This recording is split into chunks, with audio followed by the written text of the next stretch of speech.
Hello, Mixed Nutcases, and hello to the other listeners. This is Nuke Chas. And hi, everybody. I'm Still Tech. And Tech is joining me today because we are going to be talking a little bit about charities. We've done episodes before where we talked about charitable giving. Nutty Bites is a not-for-profit podcast, which basically means all the donations that I get from Patreon go towards charity, and usually I top it up to make it a little more interesting. And each quarter we do a big donation. I've been doing it with voting, letting people vote. Getting people to vote on the different charities has been a little bit tricky, I will say. So we're just going to finish up the year by picking different charities, which is fine because it's something that we do anyway. And I am also going to make sure that all of the charities that have been nominated in the past, we will be donating to, but that we're just kind of picking some other charities as well. So there's a couple of things that have been kind of near and dear to our hearts. And so we wanted to talk a little bit about that. I'm going to turn it over to Tech. Yeah. Because you've got a bit of, this was your idea. Yeah, I want to talk about my morning commute. Yes, let's talk. So my morning commute's about 45 minutes. I have to go from outside the city well into the downtown, and then I park at a big parking structure right in the heart of the downtown of Ottawa at a place they call the Byward Market. Which is a beautiful outdoor market. It's one of the oldest pieces of the city. It's been there since 1827. It's almost 200 years old. And it has a large homeless population. It's where the homeless congregate. So every morning I get there early in the morning and I leave late in the evening, and I have to walk past lots of homeless people on my way to and from work. And they're always asking for stuff. And the thing is, I don't like beggars. I've always thought that there are other ways to get help and other things that you can do for yourself that don't resort having to stand there and beg me for loose change. So I tend to be a little gruff and surly with them. But there's also a lot of mentally ill people that are there among the homeless. So we have all kinds of street preachers and pastors and all kinds of people that are telling us the good news, quote, about the real truth about what's behind AI, or how the Canadian government was behind 9/11 and all of these other wacko... And how you're a terrorist. Oh, I was a religious terrorist for the Church of England because I won't help Canadians when they're really in help. Oh, yeah? How many ODs have I helped people get Narcan for? Well, at least 3. This fall. That, like I said, I may be a little gruff and surly when you're calling me a loser and you're yelling at me saying I personally caused 9/11. Yeah, I tend to be a little gruff. I'm sorry about that, but when you're in help, I will help you. So far I've come across many people that are in dire need of, like, some people are having a seizure, or somebody's like flat out dead on the ground, and then there are the block leaders, and there are security guards that work in the area, and I find somebody and I get them the help that they need. And a couple of times they've had to be Narcaned, and then they get to go to a hospital and they end up being okay. Like I said, I'm a little gruff and surly when you yell at me, but that doesn't make me a monster, and it certainly doesn't stop me from being human. These are people in need. These are people they've always said, everybody's 2 bad days away from being homeless. Yeah. And that's not far off. So these people are human. These people are struggling. These people need help. I'm not going to give them my pocket change every day because I don't have enough pocket change. If I gave who has pocket change these days? Right, and who carries pocket change? But if I gave money to every single homeless guy I saw and girl that I saw every day, I'd be broke. So you don't need money for a cup of coffee. You need a place to live. You need warm clothes. You need a fresh pair of socks. You need somebody to take care of you. You need to get clean. I can't provide those things, but I know who can. So right around the corner from where I work is a very large shelter organization called the Shepherds of Good Hope. and they do excellent work. And I'm going to read a little bit off their website here that the Shepherds help stabilize people through our specialized shelter programs. They provide permanent homes with on-site, around-the-clock support in supportive housing facilities. They serve thousands of people a day in their soup kitchens in the evening drop-in center, and they provide shelter-based health care through our transitional emergency shelter program and save the lives every day by giving people who use drugs a safer alternative in the supervised consumption and treatment service. These people do very good work. It started in 1983 when it was the parish priest who sent out an email to his parishioner, or I sent out a message to his parishioners asking for help. and it has blossomed into this very worthwhile organization. I pass by the Shepherds every day on my way home. And I see the block leaders and the people from the Shepherds out there, tending to the flock, as it were. These people need our help. I'm willing to help, so that's where I'd like to put a few of my dollars this year. And I'm all for it. We talk. I know that the current term is unhoused, but homeless, unhoused, it means the same thing. I don't want anyone to ever think that we're looking down on anyone, because like Tech said, anybody is just a day or two away from this. It was George Carlin that said that. It's like, these people aren't homeless. A home is an abstract concept. These people are houseless. Yeah, they're houseless. And it's difficult. It's very difficult. We've talked previously, I think about a year and a half ago, we talked about an incident that happened in the Byward, and the individual in question there lived at the time at the Shepherds of Good Hope, right there in the Byward. And I still hold no... Oh, the guy who received a free Aikido lesson. Yes. I still hold no ill will against this person. Unfortunately, it seems like they've skipped town, but I wanted them to get more help. I think that they needed more than just a roof over their head. They needed some counseling. They needed some healthcare treatment. Supportive services for sure. And it didn't happen, unfortunately. But like Tech was talking about, how there's block leaders and, there's people that their job is to work security in the Byward. They're paid for this. And then there's the block leaders. And Tech, you were telling me about one day when you saw somebody was in trouble and you told security and they said, okay. And then you just went back to their conversation. I think I was being a little sarcastic. I don't think he understood what I meant when I said, hey, I got another one for you. Yeah. Down by the train station, leg twitching. I think he's having a seizure. And I don't think he quite, because he just went, okay. And then I go around the corner to where the block leaders are, and I'm like, hey, by the way, somebody at the train station, he's down on the ground with his leg twitching. They go, oh my gosh, is he unconscious? I go, oh yeah, he's having a full-on seizure, so it's either epilepsy or he's tweaking on something. And they took off running to go help this guy and to grab the Narcan kit from their little security stand. So yeah. And exactly, that was the thing. These block leaders, they're volunteers, and they are the ones that are going to jump and go and do it. And so as soon as you told me that story, I said, well, where can we donate to this organization? Mm-hmm. And I did a little more research. And in my research, I discovered more about these block leaders. I love the line, nothing about us without us. The block leaders are people from the community.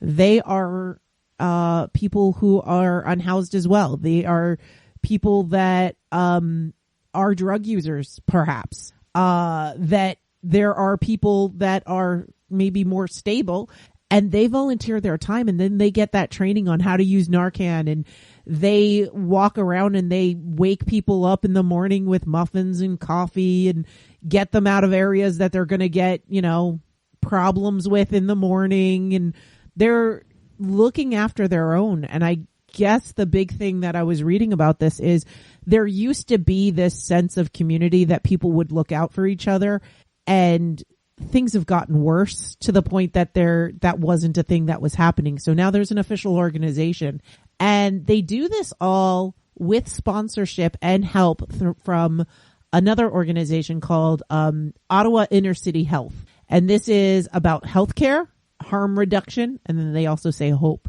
But this has been going on since 1998, and it started as something for people who operated different programs for the chronically unhoused, and they came together and said, let's work together and build something bigger. And so they built this inner city health organization, and one of the things that they do are the block leaders, which I think is such a great organization. And I don't know, I think it means a lot more that it's their own community. And I think that's great, because the people who need help are more willing to listen to someone from inside the community than they're willing to listen to a stranger. Yeah, who are you? What do you know about my life? Yeah, exactly. You don't know anything about me. Yeah. And But to somebody who's been there and has walked in their shoes and you know understands, you know, that they're more than willing, they're more than able to trust them. I want to tell you a quick story. I don't know if I'm allowed to use this word on your podcast, but you can censor me after I say it. Okay. So when I went to the security to report that woman that was unconscious, I'm talking to the block leaders and the rest of the staff that are there in the market, and I say, man, you know, I'm not heartless. Like, I see these people every day, and I'm starting to know some of them, and they all nod and agree. It's like, no, we know all these guys. I go, well, there's one guy. He's an older gentleman. He's always wearing like a sandwich board, and he's the one that's always yelling about the government caused 9/11, and the one girl goes, oh, I know him. I love him. He's such a character. Yeah, a character is a way to put it. I go, yeah, one day he put his fingers in the shape of an L on his forehead, and he yelled at me, and he called me a loser. And this guy kind of chuckled on the side. He goes, he's eating a sandwich while talking to me. He goes, yeah, every time I talk to that guy, he calls me a churro.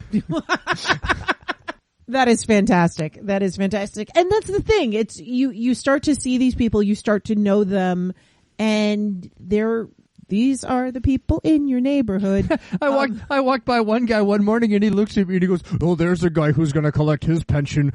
I didn't get mine. Oh. I was like, well, sorry about your luck, man. Yeah, I mean, like, we laugh and we're jovial as we're warm in our own home in the middle of below freezing.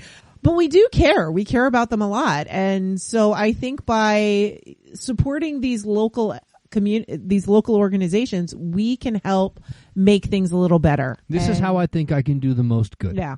Yeah. The most good with the money I've got and the way that I want to donate is I'm going to donate to these organizations that can do better work. Yeah, because they know what they're doing. Yeah. And to me, this means more than me giving him the loose change out of my pocket so he can go get a coffee. Yeah. Because hopefully through the work of the Shepherds, I can get him an apartment. Yeah, and that was the other thing. I mean, the Shepherds, they're not just a shelter. They also have the supported programs, and the Ottawa Inner City Health, they've got these peer support programs, these peer-led programs like the block leaders, like the overdose prevention, and all sorts of other things. But they also have supported living programs and shelter-based programs and health services. Like to the lady that I saw the one day in the parking garage in below zero temperatures wearing a miniskirt, and she'd obviously been out all night, and she was very near frostbite. Well, when I got the block leaders to go talk to her, to go make sure she was okay and that she could get inside and get somewhere warm. I wasn't going to give her a couple of bucks for a cup of coffee, but hopefully I got her some long johns or a set of pants. Yeah, because, I mean, and again, it's people think, oh, well, what harm is the cup of coffee? There's no harm in getting somebody a cup of coffee, and that's great. But I would rather, like I said, I mean, I don't know how to help every single person the right way. I want to take the people who have the experience and the knowledge, and I want to give them that money so that they can do something, so that I can do more good. And it's like the kids in Afghanistan that we saw begging for water bottles, and it really did break your heart, and you really did want to give them a water bottle. But as my friend would say, it's like that kid's asking for a water bottle, but it's not what he needs. He doesn't need a water bottle. He needs a well. Yeah. I can't dig him a well, but the Civilian Military Cooperation Group can. So let's jot down the location on our maps, and the next time we talk to CIMIC, we can ask them to go there, and maybe that should be a place where they dig a well. Or whatever it is. Or whatever it is they do. Yeah, yeah. And the thing that I think is really telling, and not a lot of people have been looking at, is because we are talking about people who are unhoused, people that are in need of harm reduction and so forth. I grew up in New York. I grew up in an area where I would see people who were unhoused or people with mental health conditions that needed more treatment than they were getting. It's different today than it used to be. And I think the pandemic has a lot to do with that. You know, as we said, you're just a paycheck away from being on the street. Well, I think because of the pandemic, a lot more people ended up on the street. And I think that there's a lot, it's very different post 2020 than it was back in 2019. And So, these places need more care. They do, and this is funny coming from a guy who's known to have a temper and is known to be relatively unhinged. But I think for the holidays this year, I think what everybody needs is a little bit more compassion. Yeah. And that guy or girl that you see on the street corner begging because they've got nothing left and their life is in ruin, maybe we don't need to yell at them. Yeah. Now, if you call me a loser, you're going to get both barrels. I'm sorry. But I'm not going to go out of my way to be exceptionally mean. And to any of the population of the Byward who listen to this podcast, I'm looking out for you. Yeah, we care. We really do care. Unfortunately, I don't know how I can help you any way better than to trust the people that know what they're doing. Exactly. The people in that community that live on that block. We're going to trust you guys to look out for each other. So, and this is just one community among many. So this is one block in a city of 1 million people. Yeah. So there are people in need all over the place, in bigger small towns, in bigger small countries, in populated areas, in rural areas. There are people out there that need help. So help what you can. I don't think that you need to be a billionaire to be philanthropic, and I don't think you need to be a billionaire to do good work. Like, we're not all Bill and Melinda Gates. We can't, donate mosquito nets to all of Africa. And it doesn't have to be like $200. If you have $10, if you have $20, if you honestly, have $1. $1. I will say that for me, I know that it was kind of hokey previously. People would make jokes about it. It's, oh, your Christmas gift is I donated money in your name. Well, you know what? If somebody wants to give me a Christmas present or any present, donate money to a worthy cause. I would much prefer that, especially right now. There are food insecurities going on. There are people with inflation and all of the other things that are going on right now. There are people that are not able to access healthcare. There are people that are not able to access the basic needs of life. Please donate somewhere. And I would, that would be the best present to me at all. I'm 100% being legitimate. And if you're like, I'm not sure what a good charity is from a bad charity, and I don't know who to give to, and I would like my dollar to have the maximum impact, well, I'm just going to put it out there and say that a pretty good donation that can't fail is donate to your local food bank. Yes, 100%. Food banks, food pantries. We're talking about this one block in Ottawa. In addition to that, we live 40 minutes to an hour away from there. We also, I donate to the food bank in Ottawa. We've done fundraisers there, but we also donate to our local food bank in our tiny little town. Almost everywhere they need something. And I will always give to the people that are feeding people. There are definitely, as you said, what's a good charity, what's a bad charity. Do a little research. There's Charity Navigator. There's a couple ones for Canada as well that I like to use. It's Canada Helps. It gives me a good score and it makes it easy for me to keep track of things. But just do a little research. For me, if I'm going to give to somebody, their services need to be available for all. They can't be excluding people. That's always been my thing. I don't care who you are. Everyone deserves help, even if you are the person that, is mean. I'll just say you're a big meanie. I'm still going to help you because I think that you still deserve food and a roof over your head and all those other things. So, there's a little research that you can do, but how do you know what would matter most to the person that you want to give a gift to? Just look at their social media stream. What are the causes that they've talked about? It can, or just pick one. Cause honestly, sometimes you don't even know. You can just pick one. I did that once for Dave Slusher and turns out it was a great one. I donate, for, the Evil Genius Chronicles. I donate in, Dave's honor every year to Drag Story Hour. And I just picked it because I had a great experience with them and turns out Dave loves it. So, just pick one. You'll be surprised. Anything else? No, you nailed it. Yeah. And this is on top of all of the other things that we donate to. For instance, I was talking about how we are going to be, the last vote, by the way, was for Q1. That is going to CARE. So we're going to be sending a great donation to CARE, which is a really good organization that I've been donating to before I learned about it from my aunt. And it's a international organization that is helping people all over the world. Habitat for Humanity. I've always been a big fan of helping them out, building homes for people. And we are going to be donating as well to the American Behçet's Disease Association that has been on the list of organizations to get donated to, and it hasn't won. So now it's winning. They're all getting donations for different segments throughout the year. And if you are a patron or you donate to the Nutty Bites podcast, that's where all those dollars go. Because I got a nice job and I don't need you to support the podcast. I will support the podcast, and that's it. So in this time of year, see what you can do. I do want to share one last thing, actually. I was able to work with my company.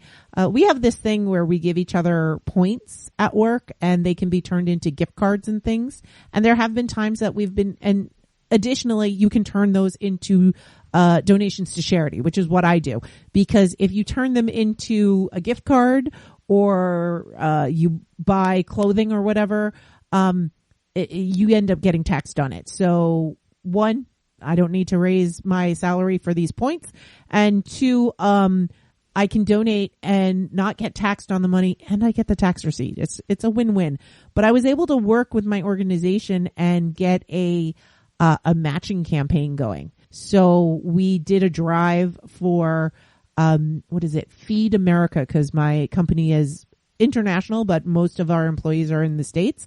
And it is an organization that donates to local food banks. And we ended up getting something like over almost 300,000 points donated in just a matter of a month. That's awesome. Yeah. And so I think the dollar value it's close to $3,000, which is just a whole bunch of people who never cashed out their points said, I'm going to cash it out. And then our company matched it. So that's another thing.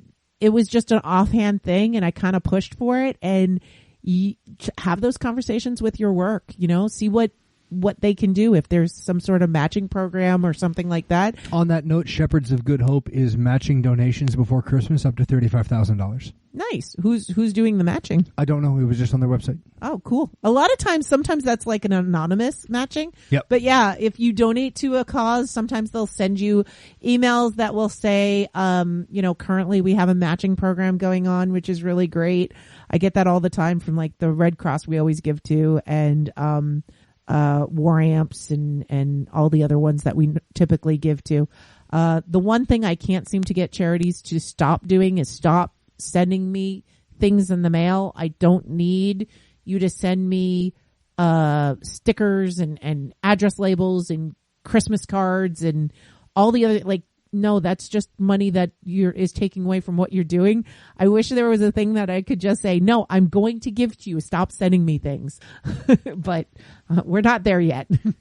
But other than that, yeah, see, there might be something that you can do and you don't even realize it. So, look wherever you can. But otherwise, I think this is the season for caring. So give a little care. Yeah. Thanks so much, everyone. Bye, everybody.